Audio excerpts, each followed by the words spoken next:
I'd gone to Junior Worlds the year before, and I was like getting in touch with all teams and stuff.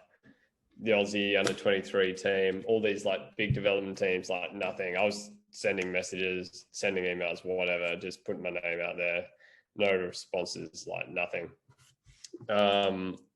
And yeah, it's sort of a long story, but me, my dad, and a guy called Steve Peterson, who's also from Perth.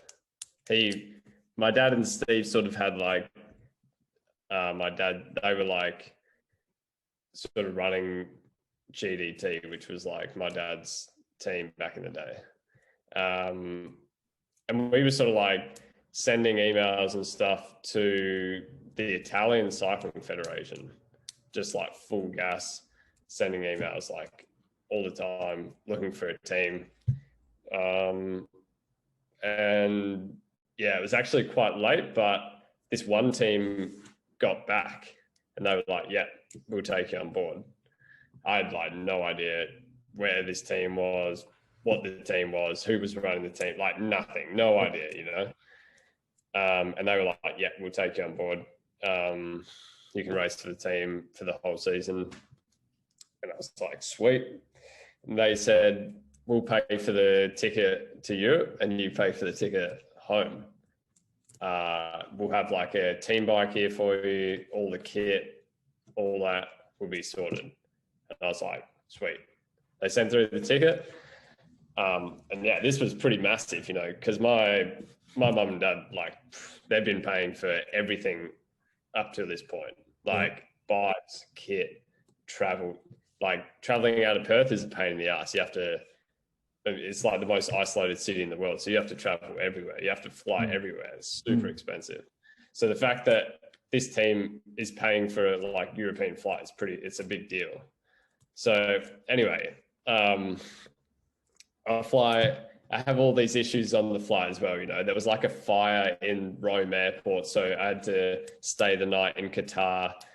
It was an epic travel day. Like it was like a full day and a half of just travel. It was just crazy. Anyway, the team that I'd signed up for was based in Pescara, which is like 2 hours across from Rome, on the other coast. Right. And yeah, I'd never heard of the place before.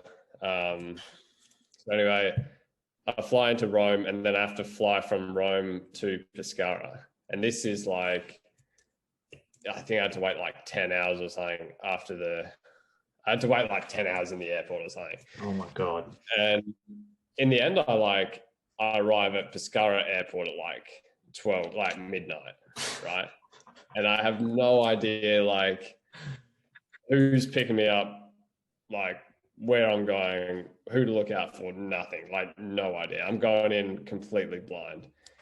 And I get my bag, I like walk out the airport, and then the team owner and one of the guys' dads of the team, who was like a manager basically, they're like waiting at the arrivals with like, one of the guys had like an Aran, the team is called Aran Cucina. It was like a kitchen company in Italy that sponsored it. One of them had like a Aran jumper on, and I was like, well, I guess these are the guys. Yeah. Went up to him. I didn't really speak any Italian. Like I studied it like when I was in primary school. Yeah. So I knew like colors, numbers, like hello, goodbye, like just the general like shit, but nothing useful. Yeah. And I pretty much got to these guys and I'm like, ciao. They're like, start spouting off in Italian. I have no idea what they're saying, obviously. And then I'm like, all right, sweet, let's go. Throw the bag in the car. I have no idea like where I'm going to be living or anything like this, like no idea. Yeah. So turns out that I was going to be living with the team owner, who was like 70 years old and was like, proper like Italian geezer, like real like iconic bloke, He's called Umberto. Yeah. And I go back to his place. He shows me the like spare bedroom, and then that was it. I was there for like 6 months. But Wow. the next morning, it was like 7 a.m. or something. I get like a knock on the door like this. I was rough, you know, just like super jet lagged, super tired. I open the door. Umberto's there with like a bag and like it's full of kit. And he gives me the bag and I'm like, oh, sweet, nice. And then I go back to bed, you know, and he's like, come on, we're going to a race. And it was like Saturday morning. And I was like, bro, I'm not racing. I'll just travel for like 2 days. He's like, nah, we're going to a race now. Like, get your stuff. And I was like, bro. But yeah, I couldn't argue because I couldn't speak the language. Yeah. So jump in the car, we drive into town. I meet all like new teammates and stuff. They're all there, like ready to go racing. And then luckily for me, like one of the guys in the team spoke really good English, like really decent English. All the other guys like didn't really speak it, like some guys a bit, but this one guy spoke really decent English. And he was like doing a lot of translating for me, and he was saying like, yeah, he wants you to race today. We have like a 1-day race on Saturday and a 1-day race on Sunday. Oh. And I was like, this is like in the car driving to the race. And I'm like, I'm not racing today. I can't, like, I'm fucked. And he's like, no, you got to race. And then we just had this massive argument, all like via this one guy who he's the middleman. Yeah. And then in the end, I like really put my foot down. I was getting pretty aggressive and I was like, no, I'll race tomorrow, but I'm not racing today. And then Umberto was like, fine, you're racing tomorrow. Wow. That's mental.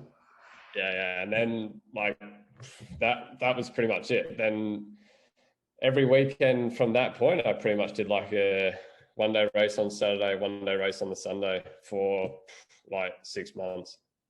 All right. Man, I can't believe you stood up to him when you rocked up. Like, that's pretty cool. Like I was saying, I was pretty tired. Normally I would just like roll with the punches, but wow.